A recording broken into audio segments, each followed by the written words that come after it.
Alors, le vénérable, j'aimerais savoir sur le bouddhisme. Qu'est-ce que le bouddhisme au juste? Qu'est-ce qu'on entend parler pour le bouddhisme? Au juste, c'est quoi le bouddhisme? Bon, le bouddhisme, c'est dans la vie. Quand on parle de bouddhisme, hein, le bouddhisme, c'est dans la vie. Le bouddhisme, c'est tout ce que nous voyons. Ça, voilà, c'est ce qu'on appelle le bouddhisme. Maintenant, son fondateur, c'est le Bouddha, c'est Siddhartha Gautama, hein, Sakyamuni, hein, qui est devenu le Bouddha. Voilà. Donc, le bouddhisme, c'est tout ce que nous voyons dans la vie. Voilà, plus précisément. Ok. Vénérable, je jetais un coup d'œil dans l'une des brochures du bouddhisme, là où on nous parle des quatre nobles vérités. Alors, j'aimerais savoir, dans ces quatre nobles vérités, il est cité la naissance, la vieillesse, la maladie, la mort. Pourquoi ces quatre vérités-là sont appelées nobles? Sont-ils appelées nobles? Parce que ici, je lis les quatre nobles vérités. Pourquoi on les appelle ces vérités nobles? Bon, un noble, s'il s'agit de développer un peu dans le fond, un noble, c'est quelqu'un qui est propre. Noble, c'est quelque chose qui est propre. Noble, c'est quelque chose qui est sain. Noble, ce sont des principes propres et justes. Voilà. Donc, noble, c'est quelque chose qui est clair. Hein. Noble, c'est quelque chose qui est aussi vérité. Voilà. Donc, quand Siddhartha Gautama Sakyamuni, c'est lui qui est devenu Bouddha, un homme éveillé, aujourd'hui Bouddha signifie éveillé, et quand il a quitté le palais royal, après sa naissance bien sûr, et à l'âge de 29 ans, il quitta le palais royal puisqu'il fut un enfant d'un roi, et il est parti dans la forêt. Et après 6 ans de travail, de méditation, et il sorta, et il reparta au palais royal vers son père là-bas.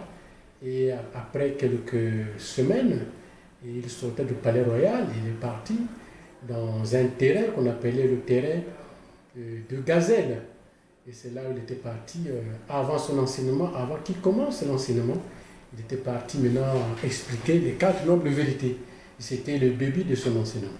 Voilà. Donc la naissance, effectivement, la naissance c'est une souffrance parce que quand nous naissons, nous pleurons aussi. Et quand nous venons dans ce monde et nous sommes en train de voir ce que nous voyons, hein, ceux qui suivent le chemin du Marga, et ils expérimentent aussi. Hein, ça c'est la naissance. Et puis quand nous grandissons, nous sommes jeunes, et voilà, il y a la vieillesse qui nous attaque. Et dans cette vieillesse, effectivement, il y a de la maladie. Donc la force de la vieillesse nous conduit vers la maladie. Hein. Et c'est une vérité. Et quand nous partons vers donc la naissance, la vieillesse et la maladie, bien sûr, donc la vieillesse nous attaque, et cette vieillesse nous conduit vers la maladie. Et après la maladie, c'est la mort. Donc quitter ce monde pour partir de l'autre côté, donc d'autres mondes.